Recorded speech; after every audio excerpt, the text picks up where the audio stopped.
When we speak of electoral fraud in Britain, we're not usually discussing ballot stuffing on an industrial scale, as in some stable democracies, or some less stable democracies. Ours is a quieter, sometimes almost comic form of malpractice, which nonetheless corrodes the integrity of the ballot box. And nowhere is this more vividly displayed than in the latest saga surrounding Reform UK.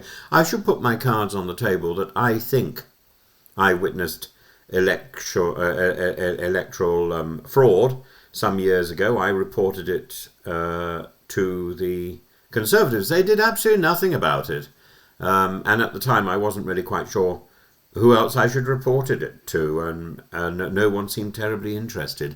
But since then, I've kept my eyes open, and I remember when I was standing in elections, I was always being told, don't accept a cup of tea, don't offer a cup of tea, because that could be interpreted as electoral fraud. So potentially offering ice creams, now that would be a double dip, a 99. The case in question here is almost farcical. Councillor Joseph Boehm, a 22-year-old rising figure in Leicestershire politics, was filmed near a polling station allegedly handing out free ice creams from his family's van.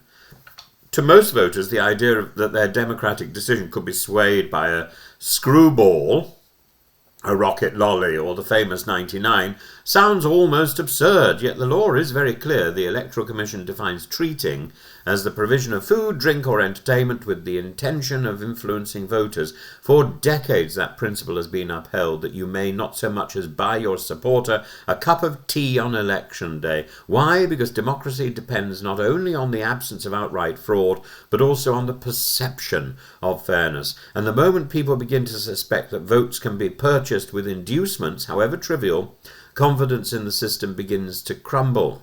There's even questions about whether or not you can legitimately ferry people to and from the polling stations. Actually, you can, as long as you don't expect them to vote for you.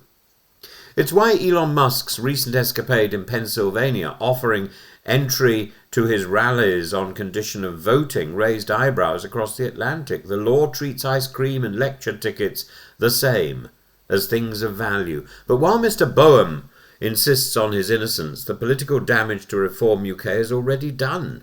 The image of a Reform councillor doling out cones from the vicinity of a polling station has become an irresistible metaphor for the party's wider decline.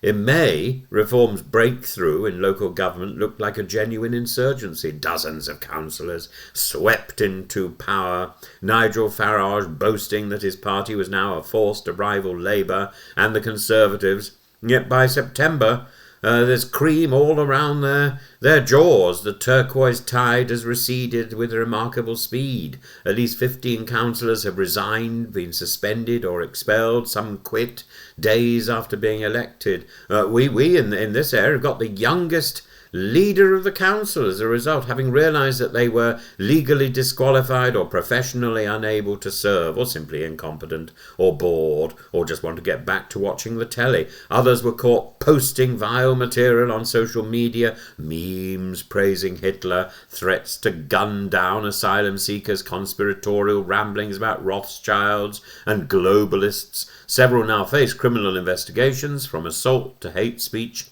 from domestic disputes to electoral offences.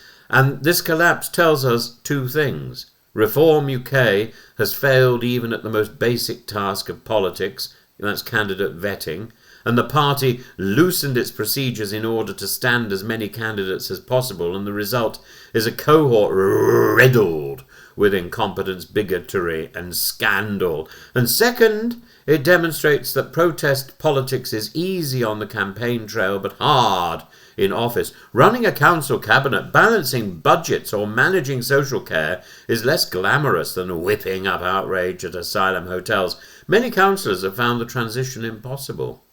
Electoral fraud, then, is only one symptom of a deeper malaise. Reform UK presents itself as the voice of ordinary people betrayed by the establishment, but it has become a party that betrays its own voters, offering not competent representation, but candidates who cannot legally hold office, who quit within weeks, or who disgrace themselves with prejudice and amateurism. And here is the irony. Farage once railed against Tower Hamlets and Labour's vote-rigging scandals as proof of a system in decay, and now it's his own councillors under police investigation for bribing electors with ice cream. From the heights of May's victory to the sorry spectacle of September's implosions, Reform UK has shown that the problem is not the corruption of the establishment, but the corruption of its own standards in, surprising... Actually, I remember Whitwick very well. I went to school near there. I remember it was a great coal area when I was a child. It isn't anymore. Now, presumably, it just produces ice cream. Ice cream's so much by the gallon that you can't resist taking it to the polling stations. Now, this fellow may have done nothing wrong at all. He may be blameless.